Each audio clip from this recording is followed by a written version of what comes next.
मध्य प्रदेश में बीजेपी के चाणक्य कहे जाने वाले अमित शाह ने चुनावी कमान संभाल ली है। शाह चुनावी राजनीति के बाजीगर माने जाते हैं, जो हारी बाजी जिताने का मादा रखते हैं। माना जा रहा है कि मध्य प्रदेश में चुनावी लड़ाई विकट दिखने के बाद पार्टी नेतृत्व ने अमित शाह को सेनापति बनाकर भेजा है। बीजेपी नेतृत्व मध्य प्रदेश को लेकर कितना गंभीर है, इसका अंदाजा इसी से लगाया जा सकता है कि 1 महीने के भीतर अमित शाह 2 दौरे कर चुके हैं और तीसरा दौरा भी होने जा रहा है। पहली बार अमित शाह 11 जुलाई, दूसरी बार 26 जुलाई को भोपाल आए और अब 30 जुलाई को इंदौर आ रहे हैं। शाह मध्य प्रदेश में चुनावी रणनीति तय करने के साथ ही चुनाव में जीत के कई मंत्र भी दे गए। शाह का विजय मंत्र, कांग्रेस के आरोपों का आक्रामक जवाब दिया जाए, विजय संकल्प यात्रा निकालकर मोदी और शिवराज सरकार के काम गिनाए जाए। प्रदेश में 5 जगहों से विजय संकल्प यात्रा निकलेगी, जिनका नेतृत्व केंद्रीय मंत्री करेंगे। चुनाव से पहले पार्टी के रूठे, नाराज, जनाधार वाले नेताओं को हर हाल में मनाया जाए। टिकट सर्वे के आधार पर जीत की उम्मीद वाले नेताओं को ही मिले, इसमें कोई किंतु परंतु ना चले। बीजेपी को उम्मीद है कि अमित शाह की रणनीति उसके काम आएगी और 2023 में वो एक बार फिर सरकार बनाने में कामयाब होगी। तो वहीं कांग्रेस इस पर तंज कस रही है। कांग्रेस का कहना है कि बीजेपी के केंद्रीय नेतृत्व को पता चल चुका है कि मध्य प्रदेश की जनता ने उसे नकार दिया है, इसलिए वो केंद्रीय नेताओं को चुनावी रण में उतार रही है। लेकिन इसका कोई फायदा बीजेपी को नहीं मिलने वाला, क्योंकि जनता परिवर्तन का मन बना चुकी है।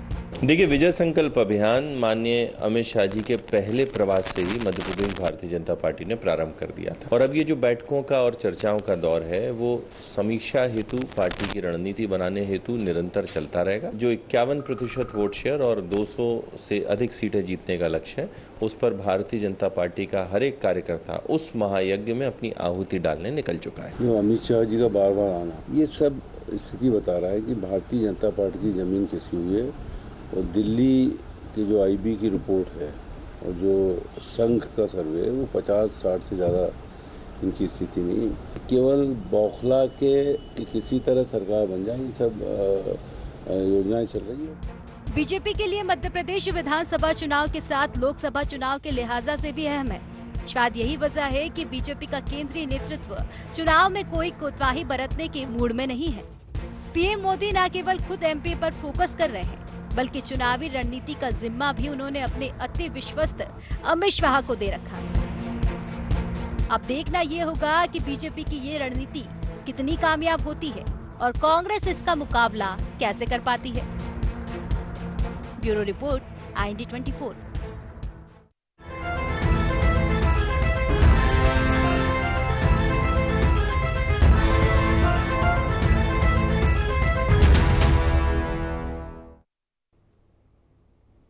IND एजेंडा, शाह का विजय मंत्र में आपका स्वागत है। मैं हूं राजेश सक्सेना। आज इसी मुद्दे पर हम चर्चा करेंगे, लेकिन उससे पहले देख लेते हैं एजेंडा पॉइंट्स। 1 महीने में अमित शाह के 3 दौरों के क्या हैं सियासी मायने? विधानसभा चुनाव में जीत की कौन सी रणनीति तय कर रहे अमित शाह? बीजेपी के चाणक्य की नीति का मुकाबला कैसे कर पाएगी कांग्रेस? क्या 2023 के साथ 2024 की चुनावी व्यू भी रच रही भारतीय जनता पार्टी? तो ये अहम पॉइंट्स हैं आज के एजेंडा के, जिसके इर्द गिर्द आज की हमारी चर्चा होगी।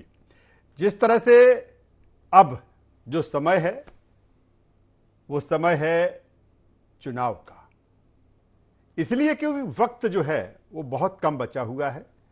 लगभग ये मान के चलते हैं कि अक्टूबर फर्स्ट वीक या सितंबर लास्ट वीक में आदर्श आचार संहिता लग सकती है और नवंबर में चुनाव।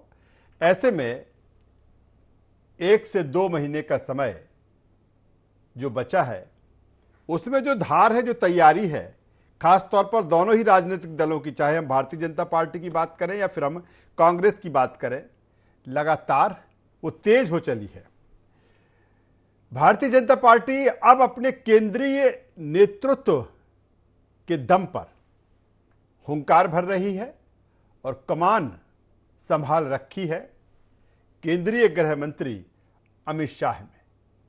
कहा जाता है कि अमित शाह तमाम ऐसे चुनाव उनके नेतृत्व में हुए और वहां भारतीय जनता पार्टी को फायदा हुआ।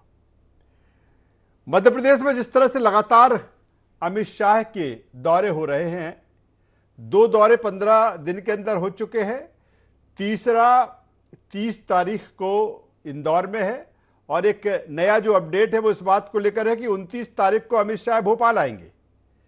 तो ऐसे में अब जो पूरी कमान के सारथी है वो अमित शाह है। दूसरी तरफ कांग्रेस कह रही है कि अमित शाह की इन दौरों से कोई फर्क पड़ने वाला नहीं है और इस बार जो जनता है वो परिवर्तन का मन बना चुकी है। आज इसी मसले पर बातचीत करेंगे, चर्चा करेंगे। चर्चा शुरू करें उससे पहले मेहमानों से आपका परिचय करा देते हैं, तारुफ करा देते हैं, फिर चर्चा को हम आगे बढ़ाएंगे। 3 मेहमान हमारे साथ में हैं। हमारे साथ में हैं सनबर पटेल जी, प्रदेश प्रवक्ता भारतीय जनता पार्टी। सनबर जी, स्वागत करता हूं आपका। हमारे साथ में है जितेंद्र मिश्रा जी, प्रदेश प्रवक्ता कांग्रेस। जितेंद्र जी, आपका स्वागत करता हूं। वरिष्ठ पत्रकार गौरव चतुर्वेदी जी हमारे साथ में है। गौरव जी, मैं आपका भी स्वागत करता हूं। मैं सीधे जितेंद्र मिश्रा जी के पास में आ जाता हूं। जितेंद्र मिश्रा जी, जिस तरह से जो शाह की सेना है उससे अब आपका मुकाबला है, कैसे करेगी कांग्रेस?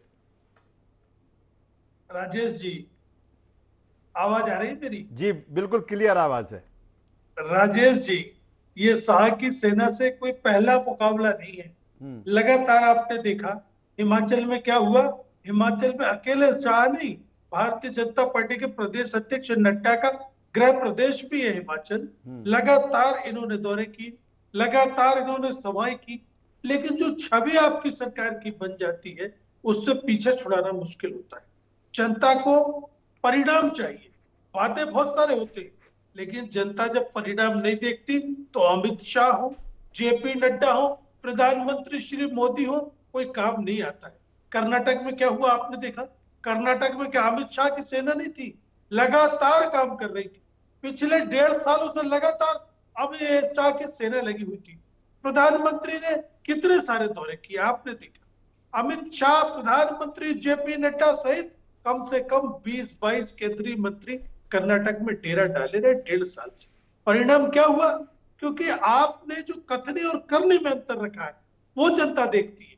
बहुत हुई महंगाई की मार, अब की बार मोदी सरकार, जवाब नहीं था आपके पास। बहुत हुआ भ्रष्टाचार, अब मोदी सरकार, जवाब नहीं था आपके पास। कर्नाटक में यह चीज स्टैब्लिश्ड हो चुकी थी कि 40% कमीशन की सरकार कर्नाटक में है। उसका परिणाम आपने देखा। भगवान राम तो छोड़िए, हनुमान जी को भी मंचों पर लेकर के आ गया, उसका भी परिणाम कोई सार्थक नहीं निकला, क्योंकि डिलीवरी नहीं कर पाए, परिणाम नहीं दे पाए। मध्य प्रदेश में क्या है? मध्य प्रदेश में 40% नहीं 50% की कमीशन की सरकार है। ये जनता इस बात को समझ चुकी है। और वो फर्क मैं आपको बताऊं, 2018 में क्या हुआ? जनता ने इनको सरकार से बाहर फेंक दिया। इसके बाद के चुनाव देखिए, नगर निगम के चुनाव पर बात करें हम, तो हमारे पास तो एक भी नगर निगम का महापौर नहीं था।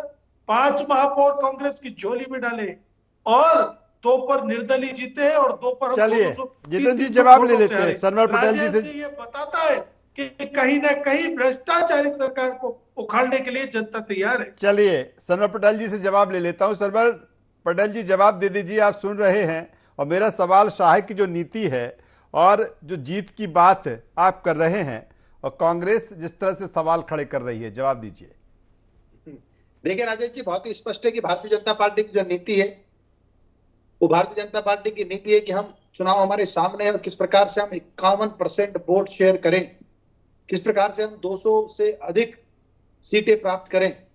तो मध्य प्रदेश के अंदर जो मध्य प्रदेश की जनता का जीवन स्तर सुधरा है, जो जिस प्रकार से प्रति व्यक्ति आय बढ़ी है, आप कल के और आज के भी अखबार देखेंगे तो पिछले 3 सालों में ही 1,04,000 से 1,40,000 रुपए बढ़कर जो प्रति व्यक्ति आय हुई है, आज मध्य प्रदेश समृद्धशाली बना है।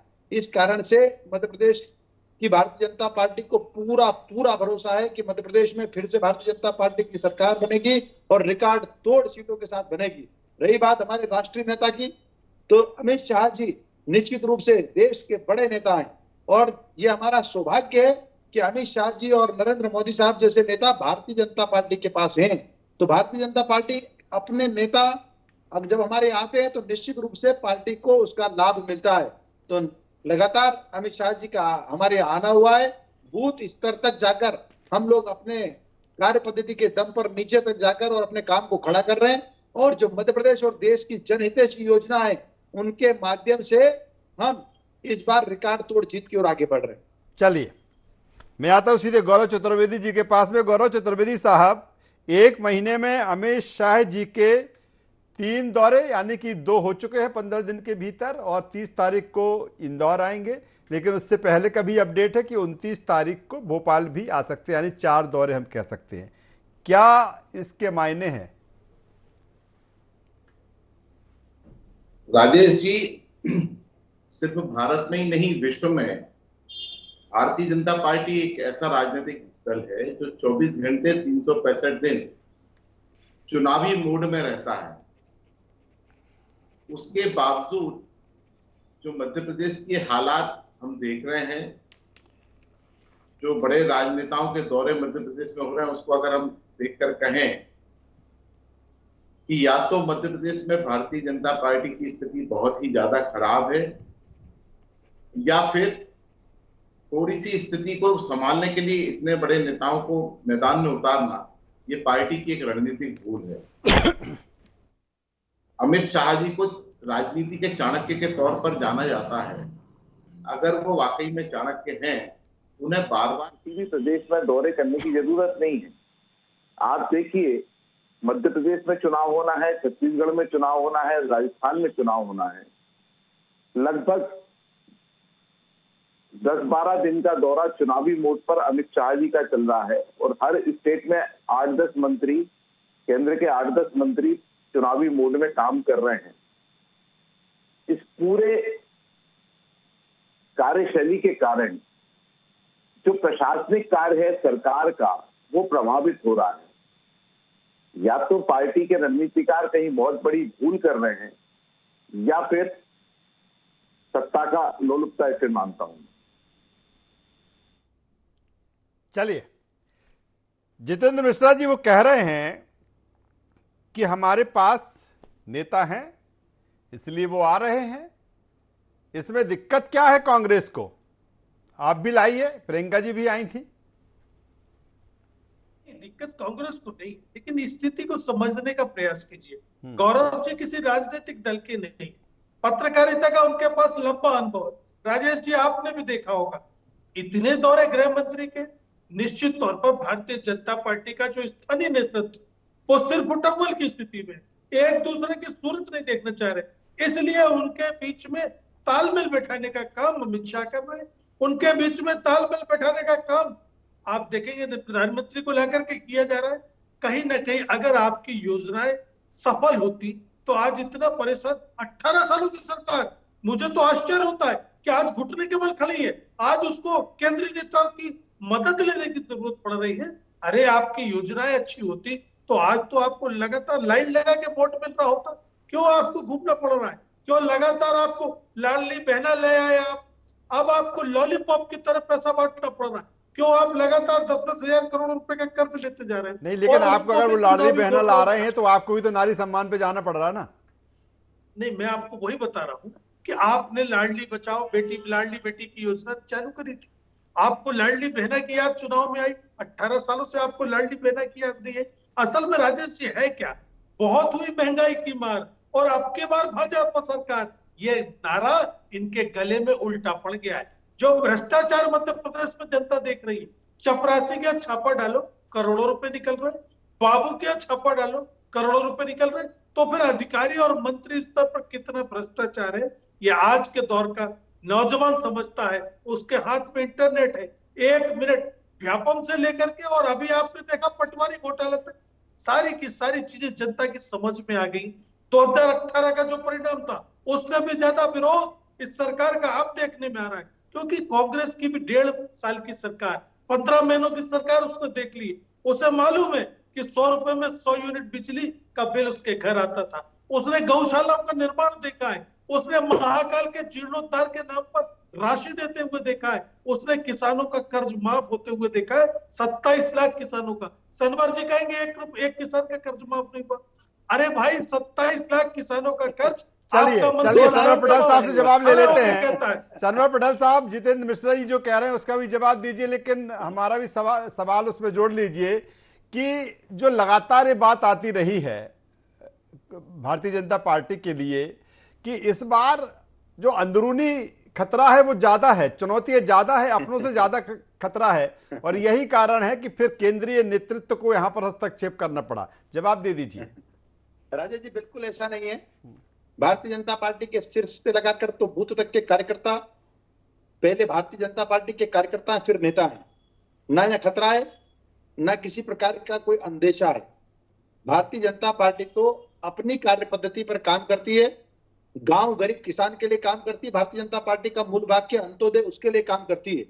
तो यहाँ इस प्रकार की कोई बात नहीं है। ये सब कांग्रेस की सर फुटबॉले हैं। वहां इस प्रकार की बातें होती है कि आप अगर एक बैठक करा लो तो कुर्सियां भीगेगी, कपड़े फटेंगे, गाली गलौज होगी। ये सब कांग्रेस में होता है, भारतीय जनता पार्टी में नहीं होता है। भारतीय जनता पार्टी अपनी कार्य पद्धति के दम पर आज यहाँ है।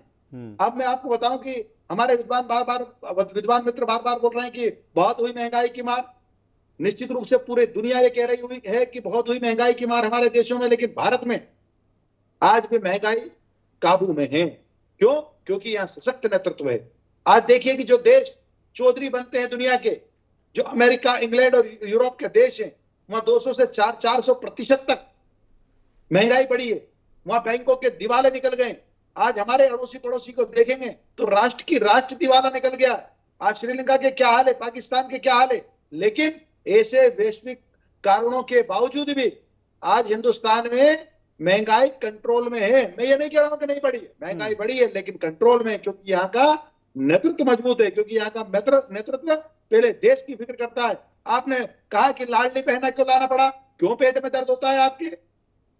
जब लाडली लक्ष्मी आएगी तब भी आपने कहा था कि ये कैसी योजना है, कैसे बेटी लखपति बनेगी। आज एक नहीं, दो नहीं, 45 लाख बेटियां मध्य प्रदेश में लखपति बेटियां हैं। आपने कहा, इसके पहले भी कहा था कि उपचुनाव में क्या हाल हुए, 2018 के बाद क्या हुआ। अरे साहब, 2018 में भी 45,000 प्रतिशत वोट भारतीय जनता पार्टी का ज्यादा था, लेकिन संख्या आपकी किनारे पर ज्यादा होने के कारण आपकी सरकार बनी। आपने त्राहिमाम मचा दिया, हाहाकार मचा दिया, और सरकार को गिरना पड़ा क्योंकि आपने अपमान किया अपने मजबूत नेताओं का, और सरकार गिरी। लोकतांत्रिक तरीके से सरकार बनी है आज।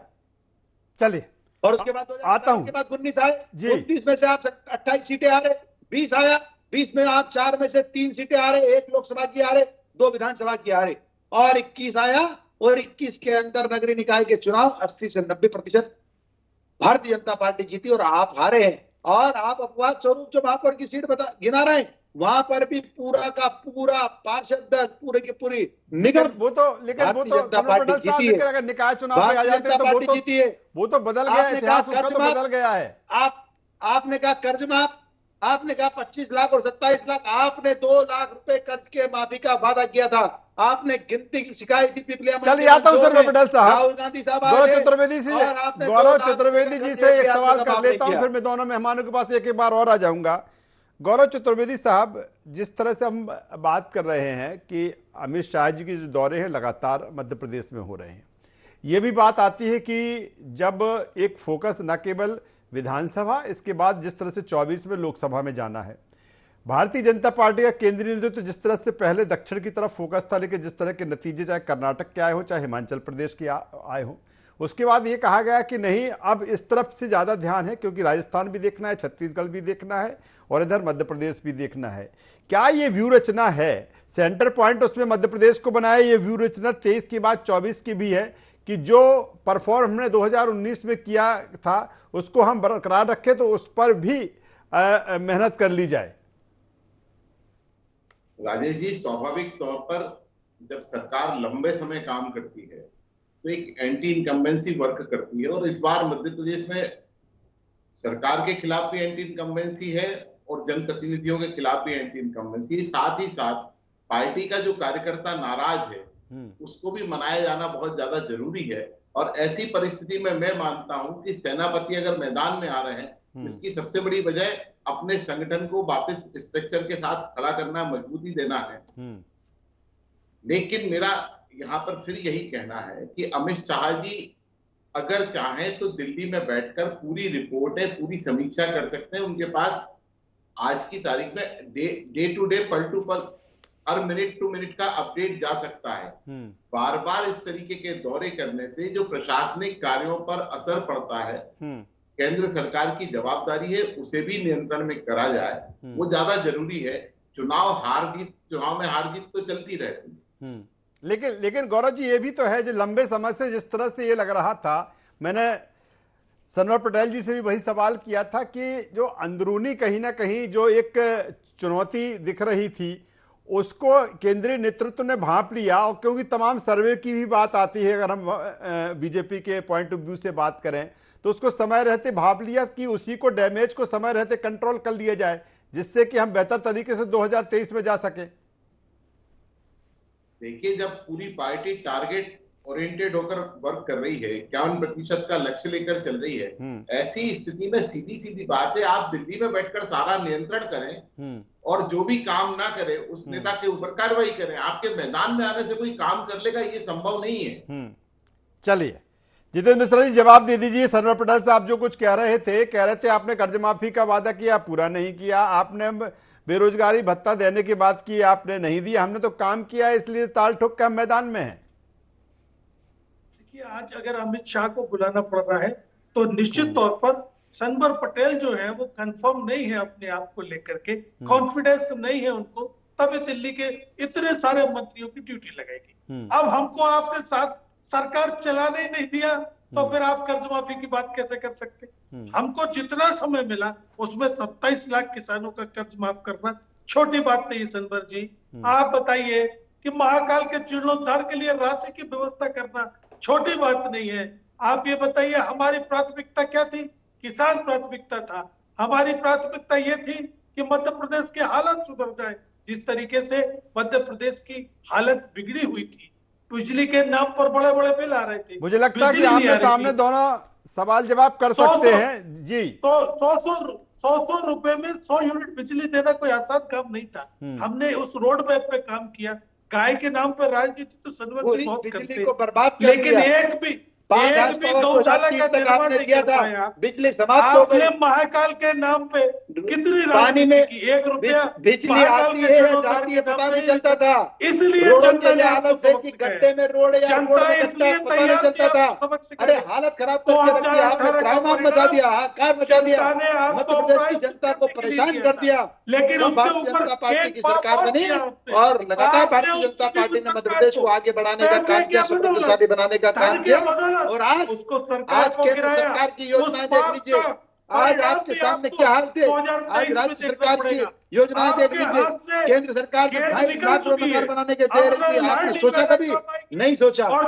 आज जिस प्रकार से शौचालय बने, जिस प्रकार से उज्ज्वला योजना के माध्यम से प्रधानमंत्री को हमारी बहन बेटियों को चूल्हे से बचाया गया, आज आपने इन सब बातों के लिए क्यों नहीं सोचा? आपने सिर्फ नारा दिया गरीबी हटाएंगे, कभी गरीबी नहीं हटाई। आपने हालत खराब रखी, फिर दुर्भाग्य से आपकी सरकार बन गई 15 माह की। उस 15 माह में आपने त्राहिमाम मचा दिया। चलिए तो फायर राउंड यही खत्म होता है। सीधा सा एक सवाल सनवर पटेल जी से मैं कर लेता हूं। सनवर पटेल साहब, जब हम अमित शाह जी की बात कर रहे हैं तो बात आती है, फिर पीछे हम जाएंगे जब गुजरात चुनाव को लेकर, और गुजरात चुनाव में गुजरात चुनाव फार्मूले की बहुत बात हुई थी। क्या मान लिया जाए चूंकि अमित शाह जी पूरा सारा कुछ कंट्रोल कर रहे हैं, वही फार्मूला दिखेगा अब एमपी में उसकी तैयारी? क्योंकि चीजें मीटिंग में क्या हो रही है, कहा जाता है जिस तरह से मीटिंग होती है, कोई बात ऐसी भी बातें हैं कि चीजें बाहर नहीं जाना चाहिए, लेकिन ये तो मान सकते हैं जो अमित शाह जी सारी चीजें तय कर रहे हैं तो फार्मूला भी भाई गुजरात का दिखेगा। देखिए राजेश जी, बहुत स्पष्ट है। आपने गुजरात का नाम लिया तो गुजरात की ही तरह Bharatiya Janata party clean sweep करेगी और कांग्रेस कहीं मुंह दिखाने लायक नहीं बचेगी, क्योंकि कांग्रेस को 15 माह का हिसाब देना पड़ेगा। गुजरात जो के वल्लभ हालात भवन में को आपने दलाली का अड्डा बनाया था, जो 15 माह में 15 बार भी आप भोपाल छोड़कर बाहर नहीं निकले, वल्लभ भवन की खिड़की से झांके नहीं। चलिए आपके तो वक्त यहाँ पूरा हो चला है देना पड़ेगा और अपने अपने दावे हैं, अपने अपने वादे हैं, अपनी अपनी रणनीति है।